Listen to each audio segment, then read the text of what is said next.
2019 সালের 14ই ফেব্রুয়ারি, ঘড়ির কাঁটায় তখন দুপুর 3টে। এলো এক দুঃসংবাদ। জম্মু কাশ্মীরের পুলওয়ামার লেথোপোরায় জঙ্গি হামলা। শহীদ হন কেন্দ্রীয় বাহিনীর 40 জন জওয়ান। ভালোবাসার দিন নিমেষে বদলে যায় ব্ল্যাক ডেতে।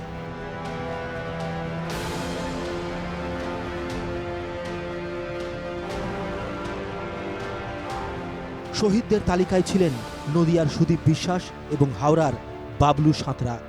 অভিশাপের সেই দিনের পর কেটেছে 6টা বছর। ভালোবাসার মানুষের যন্ত্রণায় আজও চোখে জল শহীদদের পরিবারে।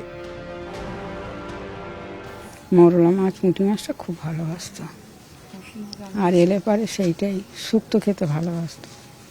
আমাদের বাড়িতে এখন শুক্তো খাওয়াই উঠে গেছে। সে ভালোবাসত সেই, আর করিনি। আর পুঁটি মাছ, মরলা মাছ দেখলে ওর কথা মনে পড়ে। বাড়িতে আসবে, এই খেতে ভালোবাসে। আসার আগের দিনকে আমি কিনে রেখে দেবো, আসবে খাবে। ওখানে মাছ খেতে পায় না, এইরকম মনে ভাবত। 6টা বছর হয়ে গেল এই ভাবতে ভাবতে। হ্যাঁ, প্রতিবেশী সবাই আসে, খোঁজ খবরও নেয়। আর পরিবারের পাশে সবাই বলতে সিআরপিএফ মানে সেন্ট্রাল গভর্নমেন্ট যেইভাবে থাকা উচিত সেভাবেই আছে, কোনো অসুবিধা নেই। কিন্তু এক একটা মৃত্যু মানুষকে যে নাড়িয়ে দিয়ে যায়, এটা তো সবার ক্ষেত্রে হয় না।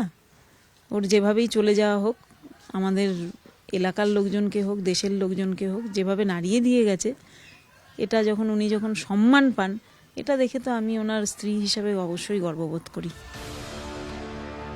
সিআরপিএফের 35 নম্বর ব্যাটালিয়নের জওয়ান ছিলেন বাবলু। 2000 সালে বাবলু সিআরপিএফে যোগ দেন। তখনও তিনি উলুবেরিয়া কলেজে পাঠরত ছিলেন। পড়তে পড়তেই চাকরিতে চলে যান। ছোটবেলাতেই বাবাকে হারিয়েছিলেন বাবলু। অভাবের মধ্যে টিকে থাকার লড়াই শুরু হয় সেই থেকে। খুব কষ্ট করে বড় হয়েছে বড় ছেলে, জানান বাবলু সাঁতরার মা। ছোট থেকেই 15ই আগস্ট পতাকা উত্তোলন করতেন। এদিনও বাড়িতে পতাকা তুলেছেন তার পরিবার।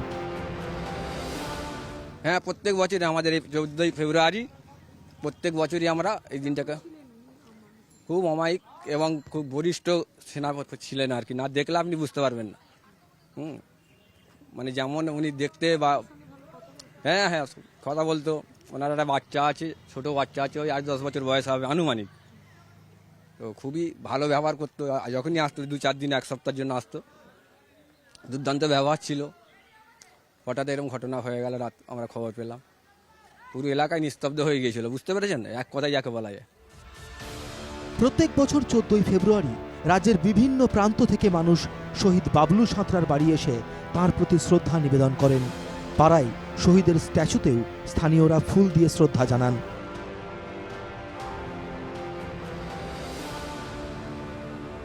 সেই স্মৃতি ধরেই আঁকড়ে রয়েছেন তার স্ত্রী, মা ও তার গোটা পরিবার এবং হাওড়া এই গোটা পাড়াটাও। ক্যামেরায় সৌমেনের সঙ্গে বিউ সরকারের রিপোর্ট, NKTV বাংলা।